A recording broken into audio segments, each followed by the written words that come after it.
E aí o professor Pedro Rossi pode ajudar a gente a entender por que parte da imprensa, inclusive, não se empolga muito com esse resultado positivo, com o bom desempenho da economia e o que a gente está observando até agora. Agora não é mais uma surpresa, né, como a gente tem observado nas manchetes, professor. Não é mais uma surpresa, Gabi, e é curioso, porque geralmente os economistas erram muito, né? O problema é quando esse erro tem sempre um viés, ou seja, o erro é sempre na mesma direção. E o mercado tem botado para baixo o PIB brasileiro, ele tem avaliado mal a economia brasileira já há algum tempo. Eu acho que tem uma má vontade, tem também questões técnicas que dizem respeito a novas formas como o PIB tem reagido depois da pandemia, que os economistas estão tentando entender, mas, em geral, eu acho que tem um viés negativo contrário ao governo e contrário a bons ventos e boas mudanças, né? Eu acho que esse PIB ele vem, de certa maneira, refletindo um primeiro ano bom do governo Lula, um impulso fiscal que o Lula fez no primeiro ano, ou seja, aumento do salário mínimo é importante, tá? Aumento do Bolsa Família, esse novo Bolsa Família turbinado, uma série de reposições orçamentárias em vários ministérios, isso tem efeitos defasados. E isso vem refletindo também uma certa mudança estrutural da economia brasileira depois da pandemia. Que a pandemia ela foi o impacto que foi sendo sentido ao longo dos anos, né? Eu acho que agora sim alguns serviços, algumas áreas da economia estão sendo reativadas. Então eu acho que a gente está vivendo no Brasil, para terminar aqui essa primeira fala, o melhor momento desde 2014. Né? Não é grandes coisas, tá? Porque o governo Lula 1 e Lula 2 ofereceu de fato um crescimento mais robusto, mas eu acho que a economia brasileira está saindo daquela lama que se meteu da década perdida que vai de 2015 até recentemente, governo Bolsonaro.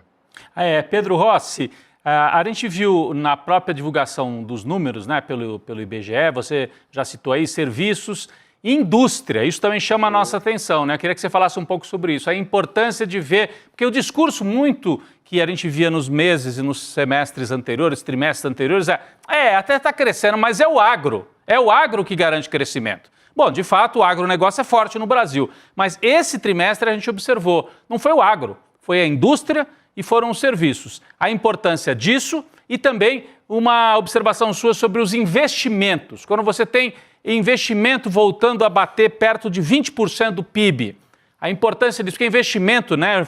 Falei um pouquinho disso aqui no começo, mas era importante você, um economista, explicar melhor até. Investimento é aquilo, é o empresário que precisa fazer antes da coisa acontecer. Então tem que ter confiança no cenário, porque não é simples, né? Você criar uma planta nova, uma fábrica nova, comprar caminhão, é algo grandioso. Então a importância de ter investimento em alta e de ter a indústria voltando para o jogo também no Brasil. Perfeito, Rodrigo. Você sabe que o investimento é uma variável fundamental para a economia. E para aquele que está nos vendo entender um pouco essa história, eu não faço transformação da economia sem investimento. O investimento é aquilo que vai expandir a capacidade, que vai potencialmente modificar a capacidade produtiva, que vai modernizar a capacidade produtiva. Então, o investimento é uma variável-chave. Quando o governo fala em transformação ecológica, por exemplo, o investimento é a variável que vai promover essa transformação. Afinal, eu tenho que mudar a matriz energética, a matriz de transporte. Eu só faço essa mudança com investimento. Então, esse investimento ele é necessário, ele precisa de escala e ele precisa ser orientado, na minha opinião, pelo governo. Ou seja, o governo dizendo, olha, nós precisamos reformar a economia nessa direção. E o investimento aí é uma variável-chave. Eu acho que teve uma resposta positiva recentemente, mas a gente precisa de muito mais. E precisa, inclusive, de uma aceleração do investimento público. Agora, você citou o agro também. E é importante falar isso, porque o agro, em termos de PIB, é pouco, tá? As pessoas falam que o agro não carrega o Brasil nas costas, não. Tá?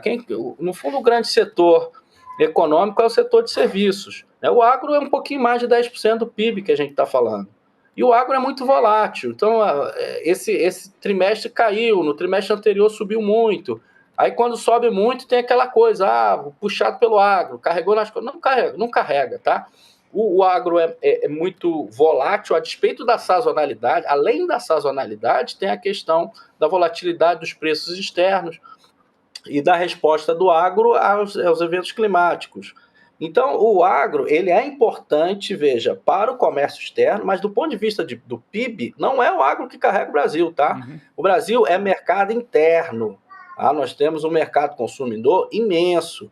E as políticas voltadas para esse mercado consumidor, por exemplo, aquelas que botam dinheiro no bolso de quem compra, o Bolsa Família, o salário mínimo, isso puxa o investimento, porque aí a indústria é puxada, o investimento é puxado porque as pessoas voltam a comprar. O empresário não investe porque o governo cortou gasto. O empresário investe quando ele vê que tem demanda lá na frente. Uhum. Então, se as pessoas estão com dinheiro no bolso, o empresário vai investir. E aí o banco vai emprestar, porque sabe que tem renda e a economia vai girando, né? Então, é fundamental pensar, no caso brasileiro, no mercado interno como esse grande motor, e não no agro ou no mercado externo, como geralmente é feita a análise.